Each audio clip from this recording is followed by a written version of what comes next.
లేఖనంలో ఒక శరణం ఉంటుంది, తరుణమున చూపుము యెహోవా అనే శరణం ఉంటుంది. అందులో తరుణం అంటే సమయం.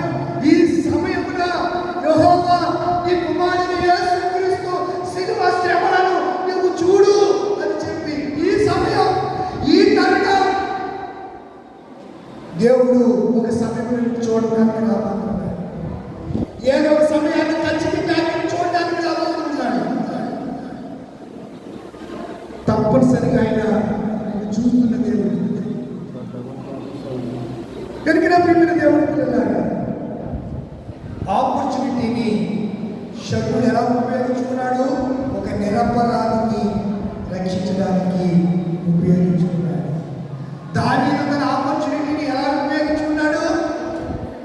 దేవుడిని స్తుతించడానికి ఉపయోగించుకున్నాడు. యుద్ధానికి వెళ్ళకుండా, ఒకప్పుడు యుద్ధానికి వెళ్ళకుండా మిద్ది మీద తిరిగి పాపంలో పడి భయంకరమైనటువంటి పాపమైన వ్యాధితో పశ్చాత్తాపడి ఏడ్చి 51వ కీర్తన రాస్తుంటాడు, నీ పరిశుద్ధాత్మ నాలో నుండి తీసివేయము, సమ్మతి గల మనసు నాకు దయచేయి, శుద్ధ హృదయం నాకు దయచేయాలి. మూడవ చెప్పేసి ముగించేస్తాం, టైం అయిపోయింది.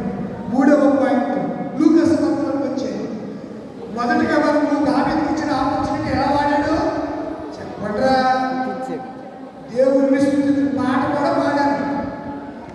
రెండవది, షడ్డుడు తన ఆపర్చునిటీని, తన తరుణాన్ని, తన సమయాన్ని, తన అకేషన్ని ఎలా వాడాడు? నిరపరాధిని. మూడవది మత్తయి సువార్తలోకి వచ్చేయండి. మత్తయి సువార్తలోకి వచ్చేయండి, 31వ వచనం ఈరోజు పాఠం. తన మహిమతో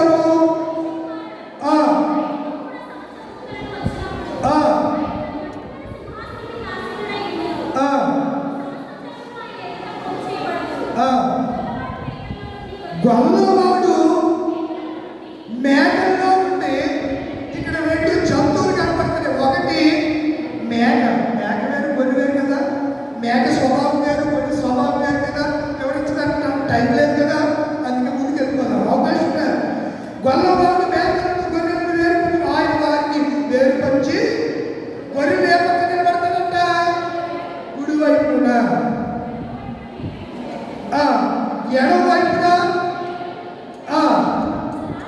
అప్పుడు రాజు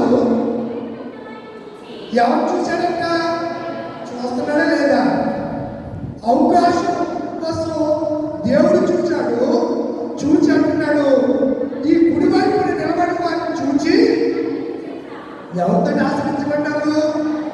యేసుప్రభు వారు ఏ పక్క పాలైమన్నాడు? శిష్యుడు చెప్పరేంటిలా, ఇదే చెయ్యి. కుడివైపు పాలైపోతే ఏం పడ్డాయి? పడ్డాయి చేపలు, పడ్డాయి కదా. కుడివైపు ఉన్న దొంగ ఏం దొరికింది? అవకాశం. ఏ అవకాశం దొరికింది? పరలోక రాజ్యం అనే అవకాశం అది దొరికింది. అప్పుడు రాజట కుడివైపు ఉన్న వారిని చూచి, నా తండ్రి చేత ఆశీర్వదింపబడిన వారు రండి,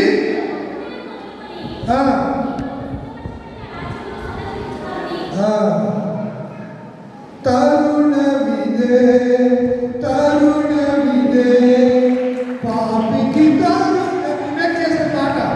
తరుణమిదే, తరుణమిదే, పాపికి తరుణమిదే, పరలోకము చేరుటకు పాపికి తరుణమిదే, సమయమిదే, సమయమిదే, సంగమ సమయమిదే, సీయోనులో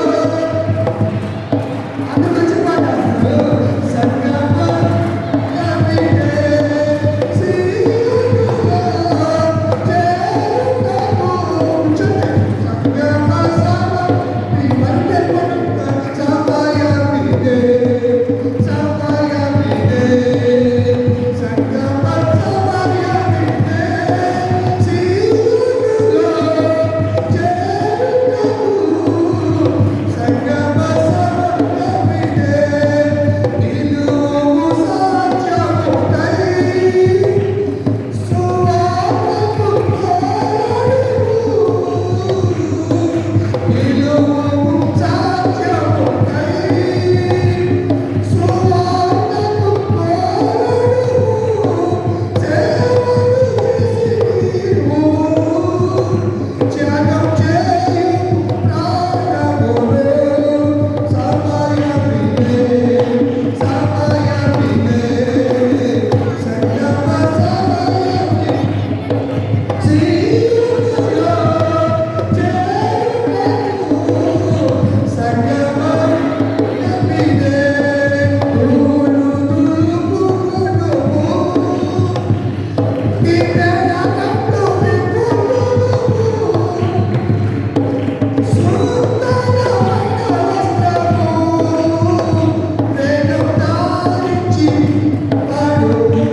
ఏది మీ అవకాశం ఏది?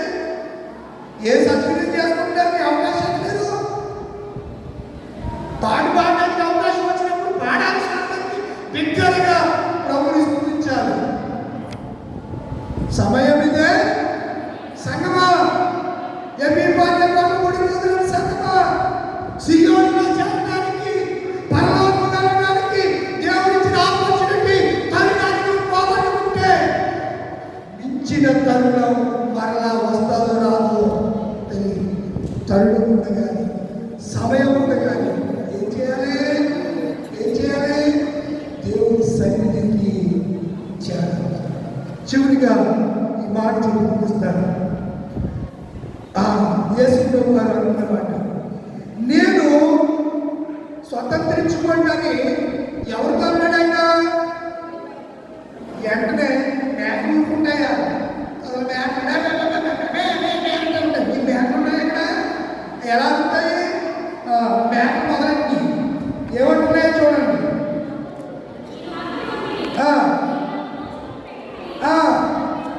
అమ్మా ఇవన్నీ ఎవరితో చెప్పాడు? కుడి వైపు చెప్పేశాడు.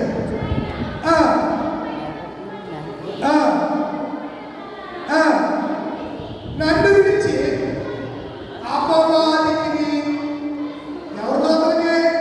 మనం కూడా అపవాది దోతలనే చేర్చుకుంటాం.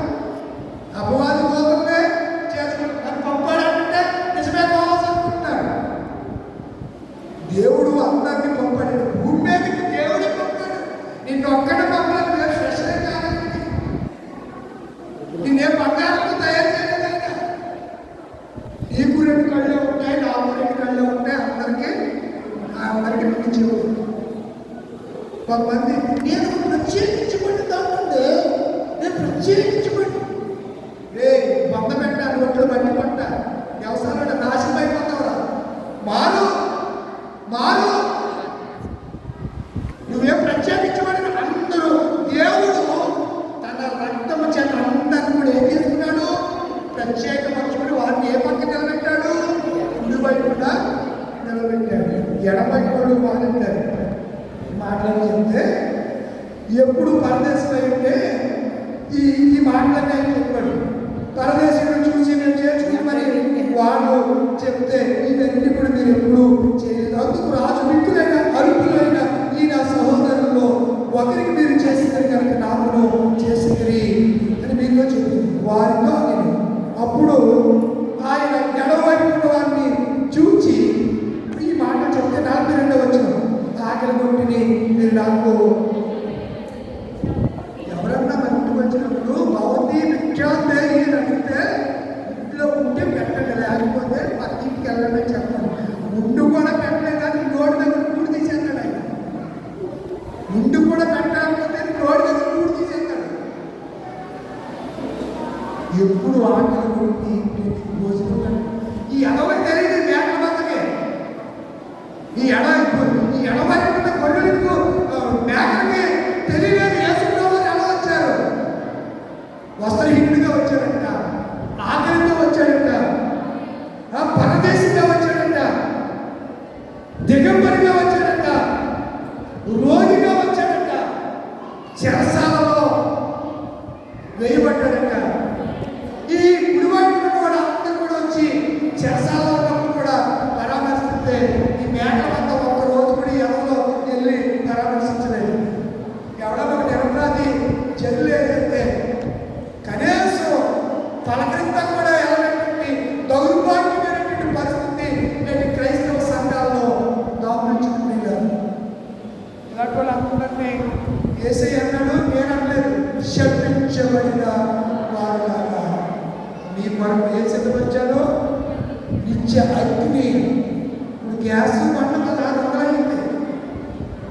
గ్యాస్ బండ ఎంత ఎన్ని రోజులు తింటాడు? ఎలా చేసి నేను ఉండగా మా ఇంటికాడే